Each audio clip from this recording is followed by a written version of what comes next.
Bonjour à tous, premier stream de Archistory, le rendez-vous du lundi. Bam! Petites animations, le diapo, pop. Oh, les transitions PowerPoint, incroyable. Du coup, Athènes, on considère que ça a été fondé en 800 avant Jésus-Christ, donc c'est les premières traces qu'on a. Et son apogée, c'était au 5e siècle avant Jésus-Christ. Donc ça s'organise autour de l'Acropole, donc qui est au centre ici, l'Acropolis. En gros, ça signifie acro, c'est le plus haut, et polis, c'est acro, c'est élevé, et polis, c'est la ville, donc la cité élevée. Enfin, la ville élevée. Donc c'est le point le plus haut de la ville. Et en fait, ça vient centrer donc l'organisation de. On va voir après.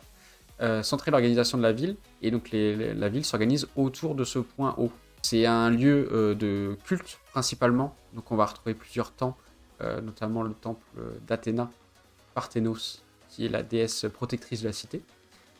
Athènes, qui prend son nom d'Athéna, c'est en fait la ville qui cherchait un nom, une divinité protectrice surtout. Et donc du coup, il y a Athéna et Poséidon qui ont postulé pour le poste.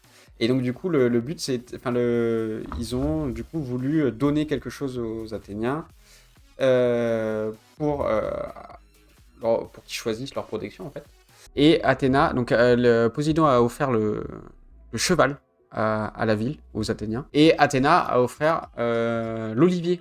Et du coup, les Athéniens ont choisi Athéna. Pendant la Grèce antique, donc la vie religieuse se tourne autour de l'Acropole et la vie civile plutôt autour de l'Agora. Donc c'est les deux places importantes. L'Agora qui est le lieu de rencontre, c'est une place en général où on a les discours, les votes qui s'y passent. Et ensuite, donc on a plusieurs autres éléments, donc notamment le théâtre. Ici, donc à Athènes, c'est le théâtre de Dionysos. Et le temple d'Héphaïstos ici. On a le temple de Zeus qui est un peu à l'écart. Parce que du coup, chaque cité grecque se devait d'avoir un temple à la gloire de Zeus, qui était le roi des Olympiens, des dieux grecs. Athènes ayant Athéna comme déesse majeure. Du coup, c'est pour ça qu'on retrouve le temple d'Athéna sur l'Acropole. Ce qu'il faut savoir, c'est que la géographie à Athènes, donc c'est relativement plat, à part l'Acropole. Et autour, on a plusieurs monts qui viennent, en fait, qui aujourd'hui limitent son expansion. San Francisco qui fonctionne un peu de la même façon, c'est-à-dire qu'on est un peu dans une cuvette, ou techniquement Grenoble aussi, on est un peu dans une cuvette et on est limité par les montagnes autour. Donc on peut pas, la ville peut pas s'étendre complètement, et ça pose des problèmes donc de pollution, etc. Parce que du coup la pollution reste dans la cuvette et donc dans la ville. Enfin, la Grèce du point de vue moderne a eu son indépendance qu'en 1834. Avant, ça faisait partie de l'Empire ottoman. Du coup, c'est Athènes qui devient la capitale à ce moment-là. Donc c'est la plus grande ville de Grèce. Le quartier ancien là. Psyrie, Monastiraki et Psyrie et Plaka qui viennent former le centre ancien. Et Kolonaki, vous voyez, qui est un peu à l'écart. Donc ça se voit sur le dessin de la ville. Hein. On a vraiment ici qui est un truc plus organique. Et là, on vient de tirer des lignes droites. Hop. Et bien évidemment, Athènes, on la retrouve dans les jeux vidéo. Et notamment Assassin's Creed Odyssey. En fait, on retrouve la Grèce dans Assassin's Creed Odyssey. C'est-à-dire que dans Assassin's Creed, on a vraiment une reconstitution, alors pas fidèle à 100% évidemment, mais une reconstitution des villes. Donc on avait eu Paris pour Unity et on a la Grèce pour Odyssey. Et donc là,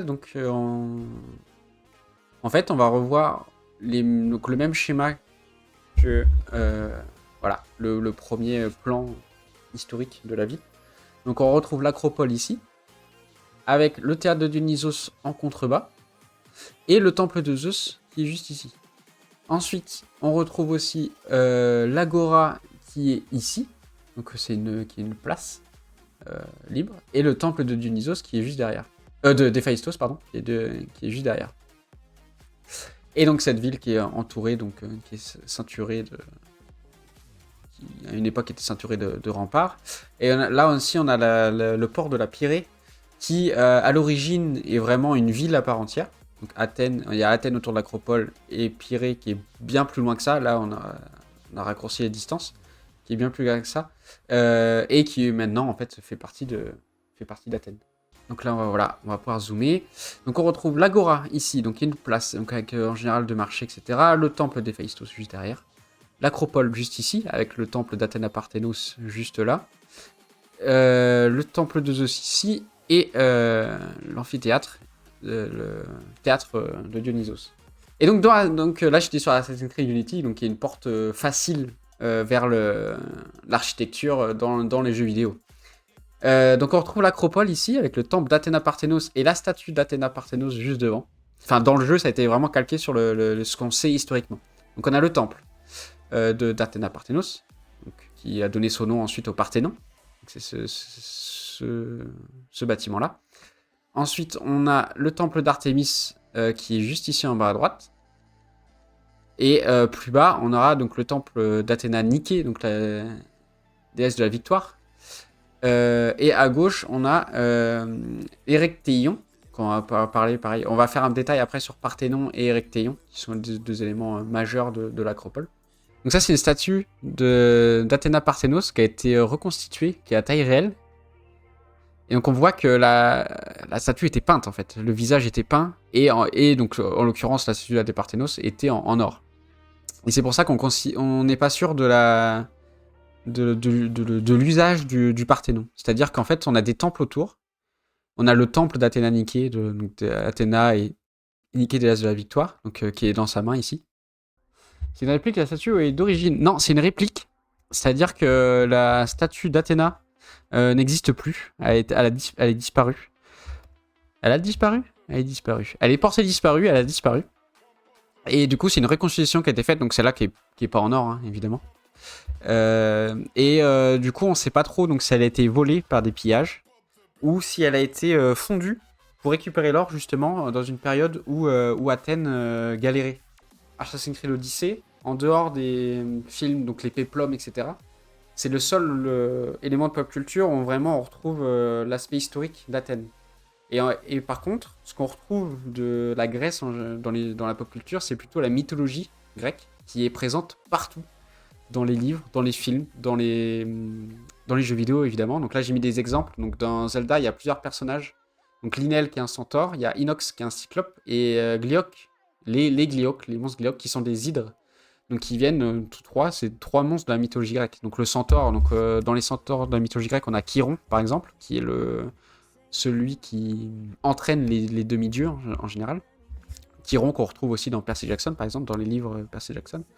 Le cyclope Inox qui fait plutôt penser à Polyphème le cyclope, donc un des monstres que Ulysse combat. Et les hydres, pareil, on a l'hydre de Lerne, on a que Hercule combat, enfin que Héraclès combat, parce que Hercule c'est le nom romain. Héraclès combat, il y a l'hydre qui protège la toison d'or de Jason, choses comme ça. Donc Zelda vraiment s'est inspiré de... Pour ces créatures, c'est beaucoup inspiré de la mythologie grecque. On a évidemment après God of War et Hades, où on incarne un personnage qui vient combattre les dieux grecs. Et donc des monstres mythologiques aussi, où il y a des coquilles. Je me suis pas relu à des coquilles, je suis désolé. Et dans les choses un peu plus subtiles, on a dans Game of Thrones l'emblème de Braavos, qui a en fait un guerrier avec une épée cassée, qui rappelle en fait le colosse de Rhodes, qui fait partie des 7 merveilles du monde antique, donc qui n'existe plus actuellement, mais qui existait à l'entrée de la ville de Rhodes. Et donc on voit que même Game of Thrones en fait s'est inspiré complètement de la Grèce antique. Parmi cette mythologie grecque, on a notamment le mont Olympe, donc qui est le lieu de résidence des dieux grecs, et qui est en fait la plus haute montagne de Grèce. Et du coup, là, on voit le rapport avec Acropole. Acropole qui est le sommet le plus élevé d'une ville. Ici, on a le mont Olympe, le sommet le plus élevé de Grèce. Et donc, ça, on a vraiment le rappel, enfin la comparaison entre Acropole, donc le lieu le plus important de la ville, et le mont Olympe, le lieu le plus important de la Grèce. Et donc, c'est pour ça qu'on a donné ce lieu-là pour les dieux olympiens. Et donc le mont Olympe, on le retrouve dans plusieurs œuvres, donc là, dans God of War notamment. Du coup, on voit bien que c'est un sommet avec des temples, donc comme l'Acropole d'Athènes. Donc c'est-à-dire que Certes, on y a imaginé le mont, dans les œuvres de pop culture, on imagine le mont Olympe euh, de plusieurs façons. Mais en fait, là, dans la plupart des œuvres, ça va rappeler l'acropole d'Athènes, en fait. Donc c'est ça le lien. Dans Apothéon, donc un petit jeu de 2015, on a en plus le nom Acropole, qui vient en fait, Acropole, qui vient faire le lien en fait avec les temples et les dieux grecs qu'on va devoir combattre. On a Hadès ici dans l'enfer, Artémis, et on retrouve aussi l'Agora. Et donc on voit que vraiment l'Acropole, c'est le sommet de la montagne. Et donc ça s'inspire, donc l'Acropole, même dans des jeux comme ça qui sont un peu moins connus, on s'inspire de la Grèce et de l'architecture grecque. Dans Fortnite, où il y a eu un événement autour des dieux grecs et du mont Olympe. Et donc en fait, dans le jeu, ils ont reconstruit ce qui pensait être donc le mont Olympe. Donc on voit qu'en fait, on a des rappels avec l'acropole d'Athènes. Surtout sur la partie basse. Donc ici, on peut imaginer le Parthénon, avec la statue d'Athéna devant. Ici, on peut imaginer l'Érectéion, c'est ça, Érectéion. Et ici, le temple d'Athéna Niké, donc la déesse de la victoire. Et après, donc, on a des éléments un peu plus hauts et un peu plus bas où ça, c'est plus imagé. Mais on a vraiment cette sensation-là. Et en plus, on retrouve le colosse, encore une fois, comme le colosse de Rhodes, euh, comme dans Game of Thrones également. Donc on a vraiment une reconstitution de l'acropole d'Athènes dans Fortnite. Donc le Parthénon, on a dit ordre dorique, donc c'est le premier. C'est un des plus simples. Ensuite, on a eu ionique. Donc on commence à avoir... Alors là, il y a une erreur. D'ailleurs, il y a une petite erreur. L'ordre dorique, il n'est pas censé y avoir de socle. Ionique, donc on a un socle et un chapiteau en forme de volute. Et on voit qu'on a aussi un détail plus sur la frise. On commence à chercher du détail. Ensuite, on a l'ordre corinthien. Donc là, c'est pareil, on vient rechercher du détail sur le chapiteau et sur la frise. Et on voit que le chapiteau est marqué par un dessin beaucoup plus floral. Donc on a des feuilles, etc. Donc ça, c'est les trois ordres grecs. Et ensuite, pendant la période de l'Empire romain, on a deux ordres qui sont venus s'ajouter. Donc le composite ici, donc il y a un mélange entre le corinthien et le dorique. Donc c'est-à-dire qu'on reprend de la richesse sur la colonne et on simplifie la frise. Et l'ordre toscan qui vient en fait tout simplifier. C'est-à-dire qu'on a même plus les rainures sur sur les colonnes et on vient vraiment simplifier le dessin. Donc voilà, petit rappel. La construction qui a été faite en marbre donc du Pentélique et les proportions donc, qui ont été faites suivant le nombre d'or. Donc c'est ce qu'on voit, le dessin blanc ici qu'on voit, c'est-à-dire qu'on a des rapports entre l'espace entre les colonnes, entre l'espace entre quatre colonnes et sur les dimensions globales de la façade. On a des rapports on a un rapport qui équivaut du coup au nombre d'or, qui est 1,14 il me semble. 1,61. Alors c'est un peu comme pi, ça fonctionne un peu comme pi, c'est-à-dire que c'est un rapport et on vient donner une lettre parce que du coup ce rapport-là est et en fait ce nombre d'or est considéré comme la proportion parfaite. Les dimensions globales et les dimensions entre les colonnes, etc. sont pensées et travaillées, mais il y a énormément d'œuvres qui ont été faites de manière harmonieuse. C'est-à-dire qu'on considère un bâtiment harmonieux, etc. Et en fait, on se rend compte après que le rapport entre les dimensions globales, etc., correspond au nombre d'or. Ce qui peut aider. Mais du coup, en fait, c'est des éléments, on voit ici, qui ont été rapportés. Donc on a chaque morceau ici a été taillé avant, puis assemblé ici. Donc c'est des échafaudages en bois. C'est des choses qu'on retrouve encore actuellement en Asie, par exemple. Alors c'est pas en bois, mais c'est en bambou. Donc c'est des choses qu'on sait faire depuis très très longtemps. Et donc on vient en fait monter l'échafaudage et après monter du coup les linteaux en pierre juste ici qui viennent relier les colonnes, donc tout autour. Et après on vient monter les murs. Et ensuite sur ces murs là on vient monter le fronton et après on vient monter une charpente. Et c'est pour ça qu'aussi que là, du coup ici il reste plus que les murs et le péristyle, donc c'est un peu ce qu'on a autour des murs. Enfin, le passage entre les colonnes, c'est que sur cette construction en pierre-là, la toiture était en bois et en tuiles. Donc tuiles parce qu'on ne savait pas faire en pierre, évidemment. Et c'est pour ça qu'on retrouve aujourd'hui que les murs. La toiture a disparu. Et donc l'architecture modulaire qu'on retrouve dans l'architecture moderne. C'est-à-dire qu'en fait, on vient construire des éléments en atelier ou en usine, enfin, on préfabrique des éléments qu'on vient assembler sur place. Donc il y en a ici, je vous ai mis un petit exemple, c'est-à-dire que chaque module ici, donc un module c'est un rectangle qu'on vient ensuite empiler, on vient tourner, modifier.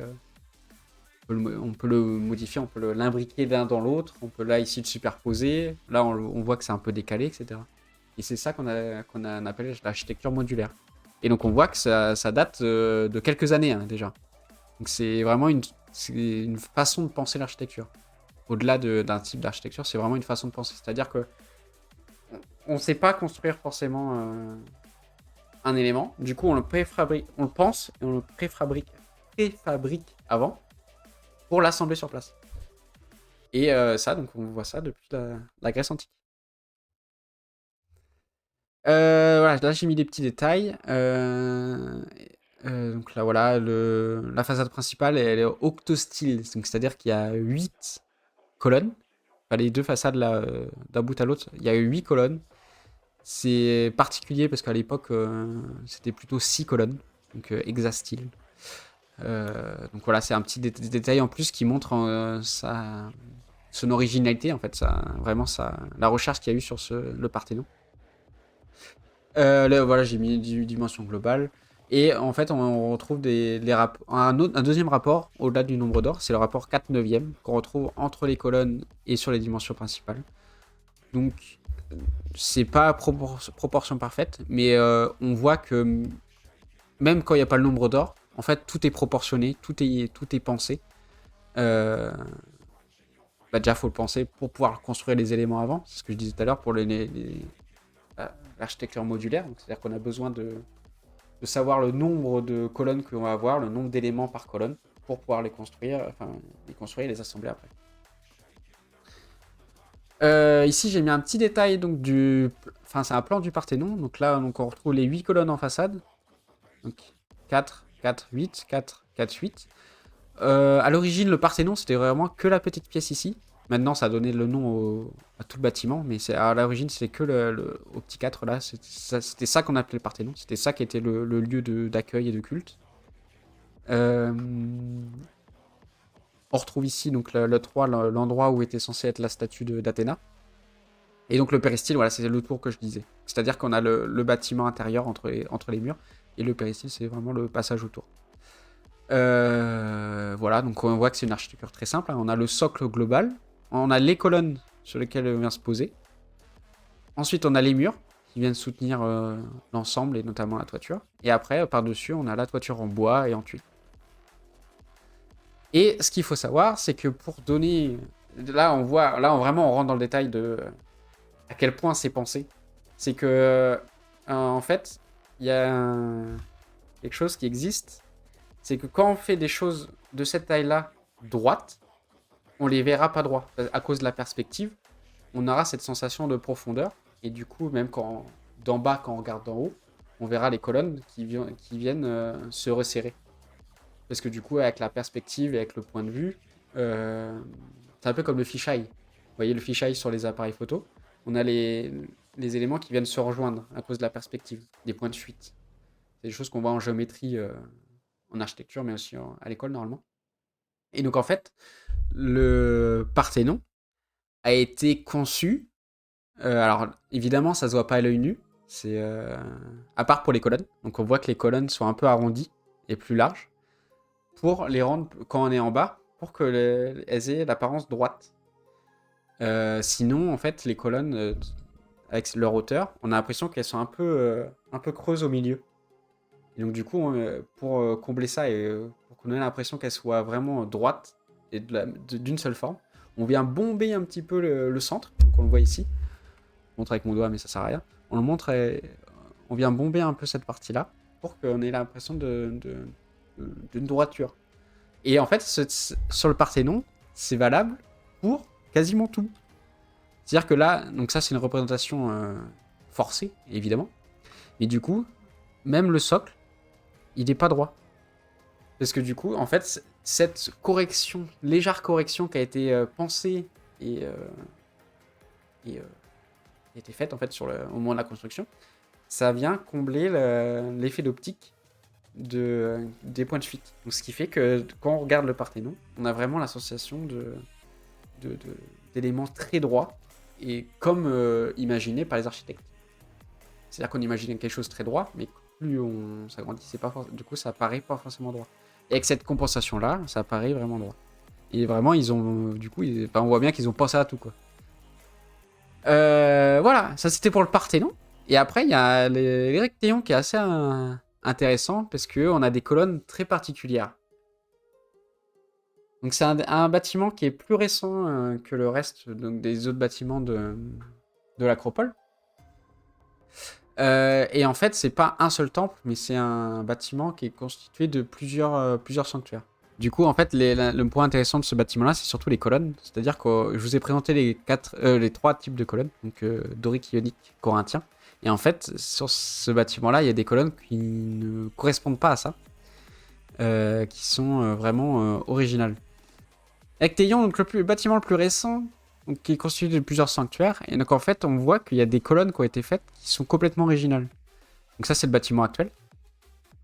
Et on voit que les colonnes ici, en fait, c'est des statues qui viennent remplacer les colonnes.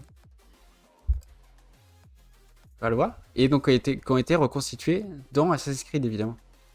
Et donc on voit là une apparence imaginée dans lequel le bâtiment était à l'époque. Donc on a vraiment les statues qui étaient aussi peintes, au même titre que les autres statues, et qui viennent en fait porter la toiture ici. Donc on voit aussi les peintures sur les murs, etc. C'est-à-dire qu'on est vraiment loin de l'idée qu'on se faisait, donc des bâtiments tout blancs, etc. Mais c'est parce que on le voit à droite, hein, c'est ce qui nous reste. On ne pensait pas. Mais du coup, avec les fouilles, etc., les tests, on a pu retrouver des pigmentations, de la couleur, etc. C'est vraiment des bâtiments qui n'étaient pas. Et donc ces colonnes-là, vraiment, ouais, voilà, qui sont très particulières. Donc c'est des statues qui viennent soutenir le bâtiment.